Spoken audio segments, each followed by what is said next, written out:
Мұқан Мұнайтпасұлы күш атасы, қазақтың мақтанышы, алып күш иесі, алғашқы әлемге танылған кәсіпқой балуан. Қажымұқан Мұнайтпас күрес өнерінің көптеген түрін жетік меңгеріп, әлем чемпионы атанған тұңғыш қазақ. Дүние жүзінің 30-ға жуық елін аралап, 50-ден астам медаль жеңіп алған балуанның биыл 150 жылдық мерейтойы. Мұқан құжат бойынша 1871 жылы 7 сәуір күні Ақмола облысының Қараөткел ауылында дүниеге келген. Сөйтіп ол 17 жасқа толмай бала балуан деген атпен таныла бастайды. Оның Ақмола облысы бойынша барлық атақты балуандарды жеңгені туралы әңгіме бүкіл қазақ даласына тез тарап кетеді. 1905 жылы Мұқан алғашқы ірі жетістігіне қол жеткізеді.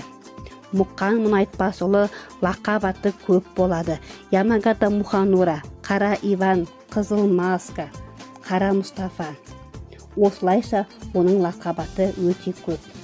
Кейін қажылыққа барып, Мұқан дегеннен қажы қосылып, Қажы Мұқан есімімен алғаш рет 1912 жылы Саратов қаласында өнер көрсетті. 1927 жылы Қазақстан орталық атқару комитеті Мұнайтпасұлы күрестен әлем чемпионы болған үшін оған қазақ халқының батыры атағын берді. Ал 1945 жылы Қажымұқан Мұнайтпасұлы құрмет белгісімен марапатталды. Ол 1948 жылы Түркістан облысының Бөген ауданындағы Ленин туы колхозында қайтыс болады. Ұлтын әлемге танытқан Қажымұқан Мұнайтпасов.